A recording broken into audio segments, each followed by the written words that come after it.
Okay, ladies and gentlemen, I hope you've had a chance to watch the previous video and get acquainted with it, where we talked all about basic circuit elements, right? All the definitions, the notation, the drawings, the symbols that go into these sorts of things. And we said in the last video that if we can wrap our heads around that, again, please, if that stuff did not make sense, take this opportunity to go back there and make sure that that is really sinking in. We said that what we're going to go from there is now talking about some more jargon, okay, that talks about combining resistors in certain ways. That's really the focus of today. But before we get to that, I want to make sure I reiterate the main takeaways, aside from the notation and everything else, right? We said that potential difference, if we're drawing a circuit, we go around in loops. Loops have the same start point and same end point, so the net potential difference around a closed loop is 0. Current flowing into a junction, if it has a choice to go up or down, we know that charge can neither be created nor destroyed, so the amount of charge that flows into a junction is the same as the amount of charge that flows out of the junction, and that was called conservation of charge, or Kirchhoff's junction rule. Last but not least, we talked about this thing called Ohm's law, which said that for any resistor in the circuit, no matter where it is in the circuit, the potential that you pay or gain, if it's a bank, right, the potential there that exists is equal to the current at that place, multiplied by the resistor that you happen to be going through, okay? That is going to be of the utmost importance when we start talking about which paths things are taking and how much potential they are paying or gaining by taking that particular path. But if you remember where I ended off in the last video, I alluded to the fact that there is way more different ways to combine resistors than just having a nice, okay, you leave a battery and you guarantee go through a resistor. Well, maybe you leave a battery and you go through 2 resistors or 3 or 4, or maybe you go through 1 and then you branch off and you go through 2 more. There's all sorts of ways that we can combine these. And so we have to get used to not only the verbiage and the jargon as to what we mean by doing that, but what or how we can use what we've already learned to see if we can make things a little bit easier for ourselves when we're talking about circuits that could look immensely complicated, okay?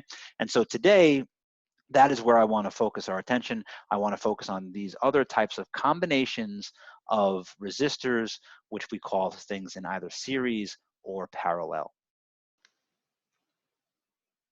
Okay, so if this is the combinations of circuit elements, let's dive right in. So we talked about the most boring combination last time, right? Which is just a battery, which remember has the 2 symbols, electromotive force or potential difference, both meaning the same thing, and with some wire attached to it. Big deal, right? We know then that the net change of potential is going to be 0 around that, right?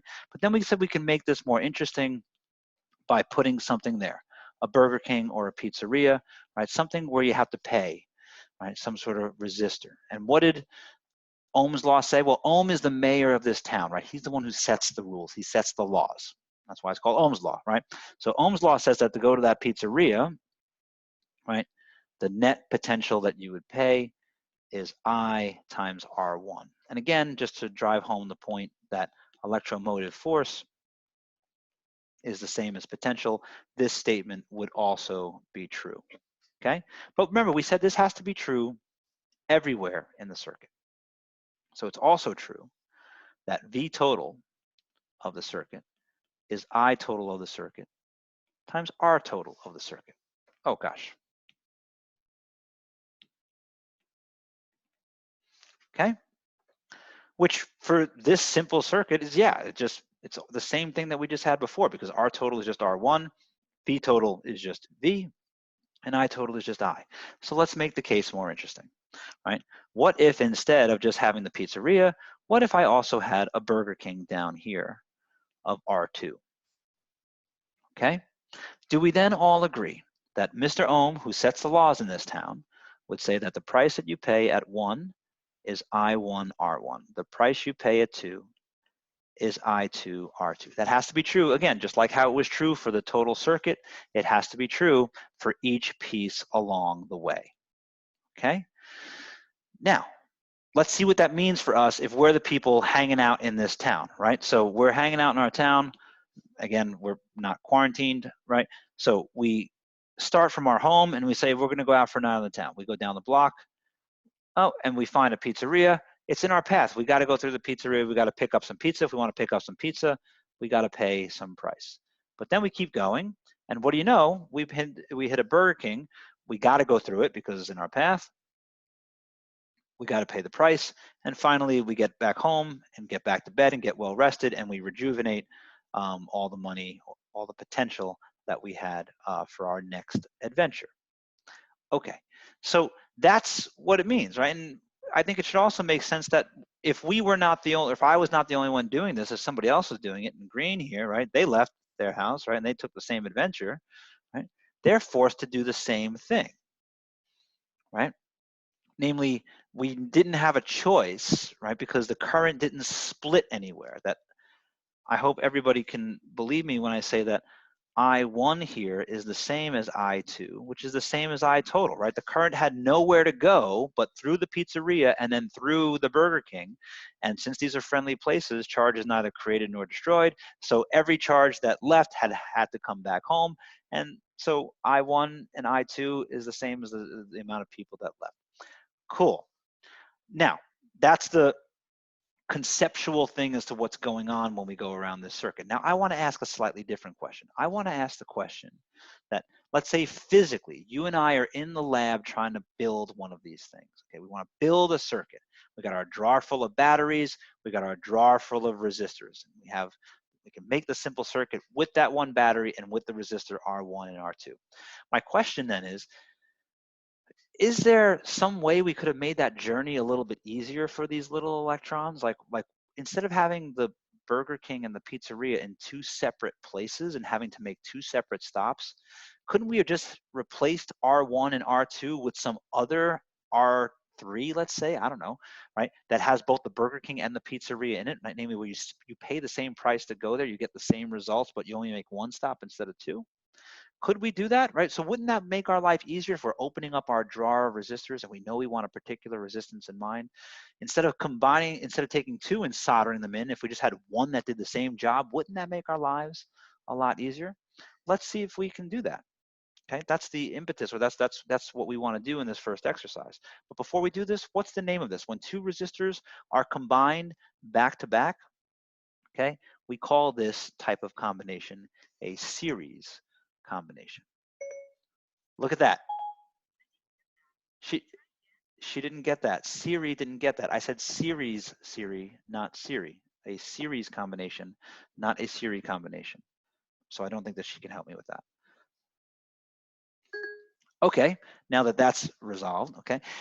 So what are we really saying then? Okay, we know that for the whole circuit, and again, circuit here is just a battery and those two resistors, right? We know that V total is equal to I total times the resistance total. So let's see if we can reconfigure this slightly, yes? Right?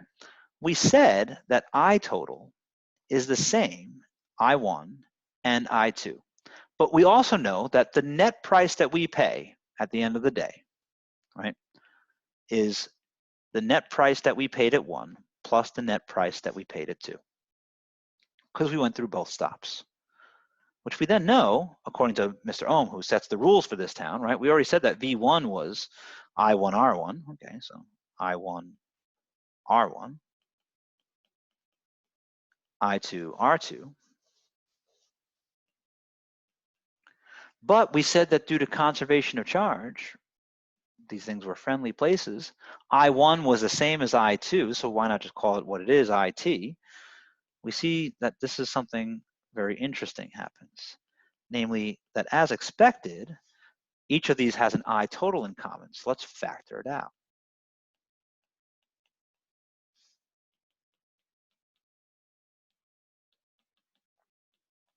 And let's stare at that formula for a second here, right? Remember, Ohm's law, V equals IR, has to be true every step along the way.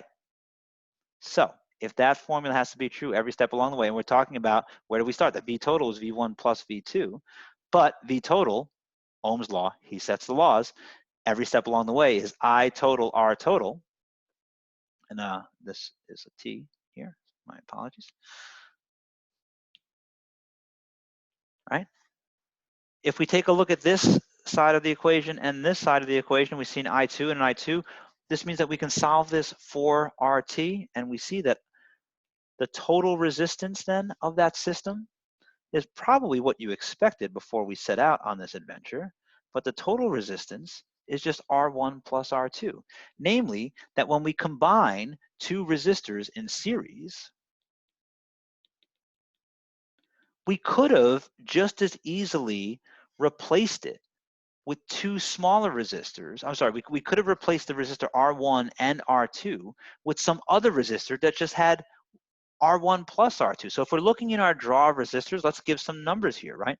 If this first resistor was 1 ohm and R2 was 2 ohms, what resistor could I pull out of my drawer to replicate those two stops?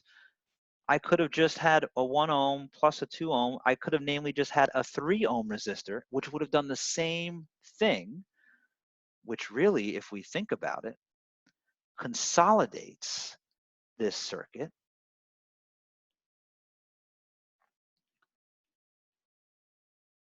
to this circuit in red.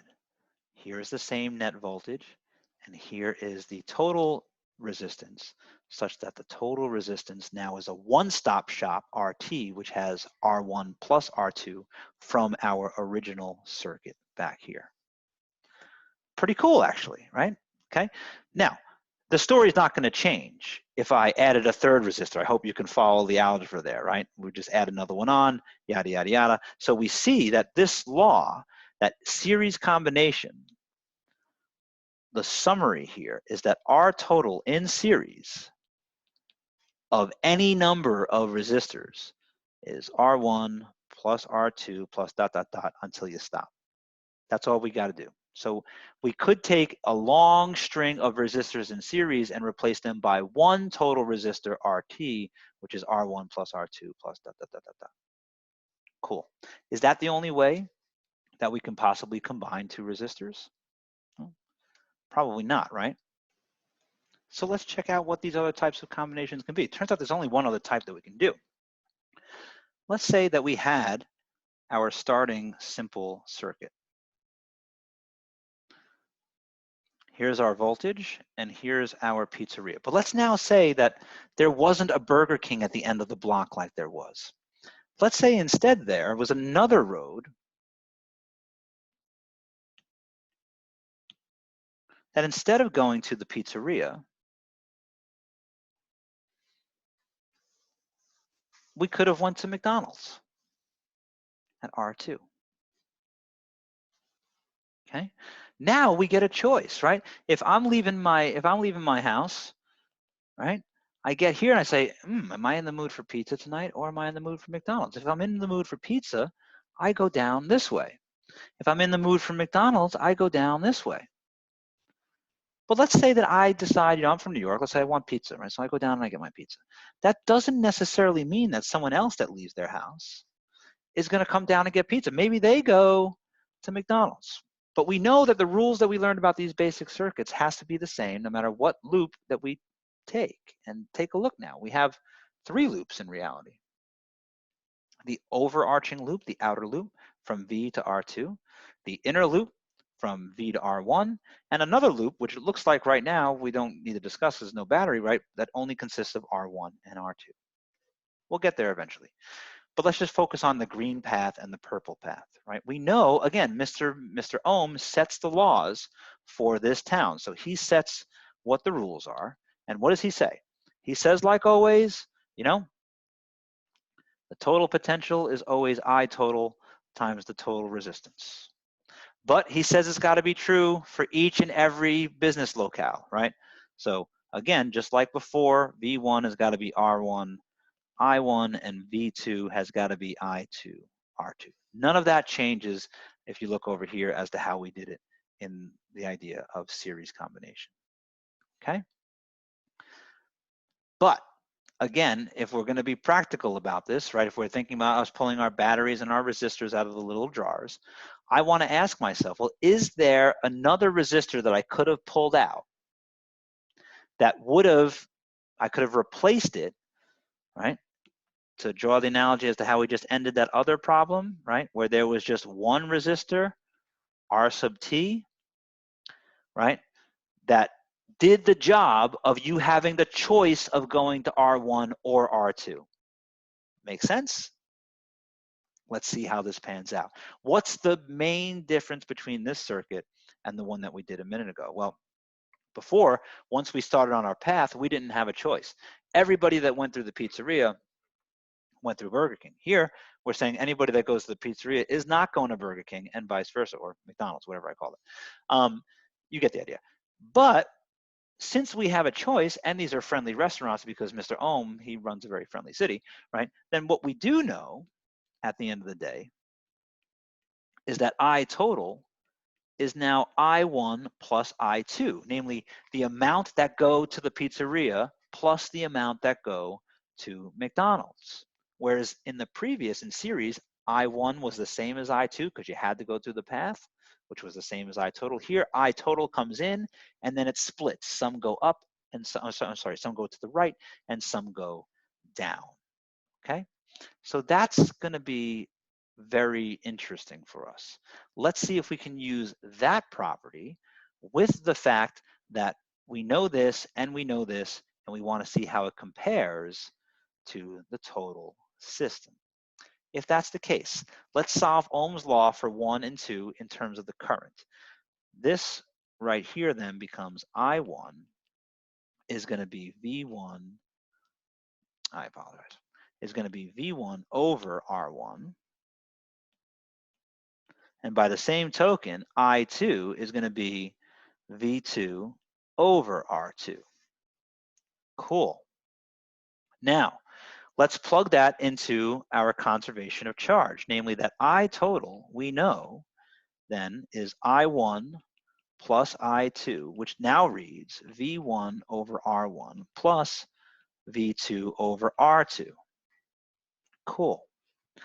But here's the catch. Before, in the series combination, I1 was the same as I2. That's definitely not the case here. But is something the same? R1 is definitely not the same as R2. McDonald's is not the same as a pizzeria. But how many places did you stop? If you were a charge or an electron, you only stopped at one place. You either only stopped at R1 or stopped at R2. Namely, as far as potential paths, how many did you take? You only took one. Yes? And if we remember what we said in the previous video, let's call this position up here A and call this position down here B. No matter what path I took, through R1 or through R2, I still went from A and got to B.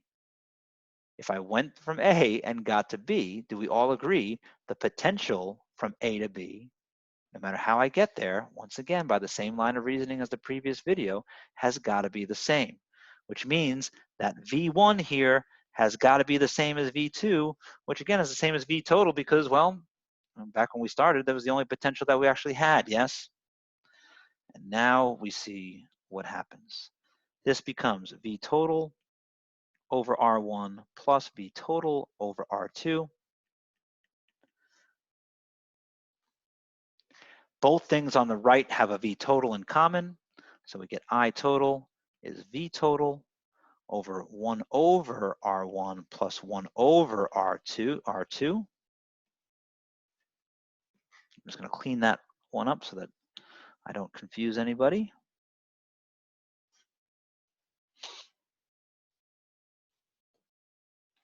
And isn't that interesting? 1 over R1 plus 1 over R2 times V total. What did we say? Ohm's law has got to be true for everything, yes? Namely, if I compare this to Ohm's law for the whole system, V total is equal to I total, R total.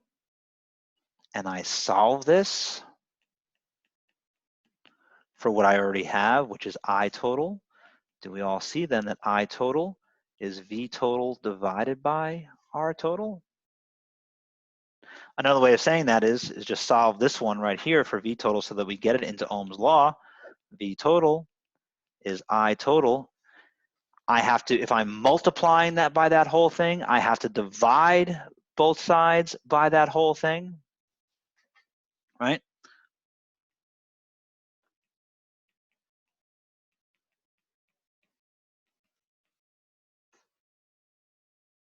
And so what am I really saying then is that the only way that these two can be simultaneously true is that 1 over the total resistance is 1 over R1 plus 1 over R2. Namely that the way when we combine these things in this way, the way the resistances add is really weird. This name, okay, that we give to this combination where we add an extra wire and have it choose a different path is what is called a parallel combination as opposed to a series combination. And we see that the result that we can get is we can replace these two resistors, R1 and R2, that are in parallel. We can replace them by a single resistance. By replacing the R1 and R2 by the relationship that 1 over RT is equal to R1 plus R2. Let's just do a little bit more algebra if that's not clear enough for you. Another way of saying that is that R total is R1, R2 divided by R1 plus R2. And that is a very, very weird way to combine these two, mathematically speaking anyway. But it's a physically totally fine way of combining them. Interesting that these are the only two ways to combine things, by the way. You can have combinations of them, right? You can put two things in series that are then parallel with another thing, et cetera, and we'll get there. That's going to be the next video, right? But the idea is that there's only two ways to combine these. Either you put them back to back, piggybacked, or you use another wire, which gives choice to the current. Giving choice to the current obviously then changes overall dramatically what the net resistance of the system is going to be, and it changes it as such. So let me summarize. There are two types of ways that we can combine these. The idea of series, right? Another way of saying that is back to back. And we can replace two smaller resistors.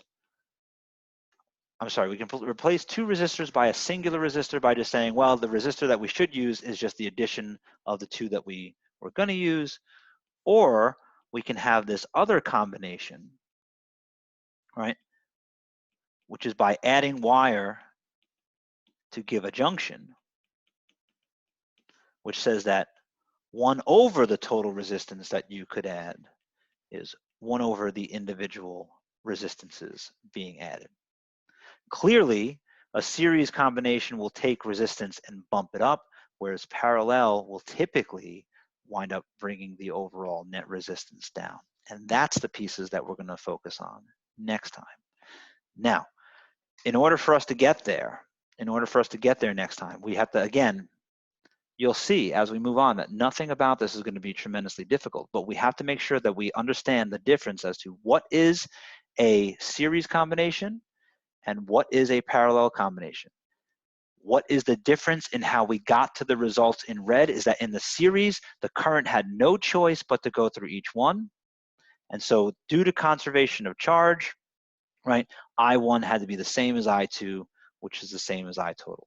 In the parallel combination though, the charge was split at the junction, and so I1 had to be equal to I1 plus I2 had to be equal to IT, but what was the same was that you still started from A, made a choice, but when you got back to the end, you still got to the point B. You got there by two different paths, but since you still only went from A to B, the potential between A to B still had to be the same. So V1 was the same as V2 as V total, okay? And then we did the algebra from there. Notice that these two combinations are literally highlighting the two main rules that we pointed out last time. Those two main rules being that conservation of charge, amount of charge flowing into a junction is the same as the amount flowing out. That's the one that we exploited in both. And again, pick 2 points, call it A, B. The potential difference between those 2 points has to obey Ohm's law at each place. And so since here, although it looks weird in the parallel combination, to get from A to B, you had to make a choice, yes, but you still only went through one object. So the potential that Mr. Ohm sets for his society is that you still only went from A to B, you still only paid one price. Take some time to digest this, rewatch the video if you need to. I'm happy to answer questions, comments, complaints, or concerns. And the next time that we come back, what we're going to be doing is we're going to be taking these different combinations, working with some numbers, working with some really basic ones, understanding how we break them down, and then asking, if we had some crazy network of resistors, how can we collapse it into these smallest elements so that all we see are things in series in parallel. Until then, ladies and gentlemen, questions, comments, complaints, concerns, send them my way. I look forward to seeing you next time, and have a great night.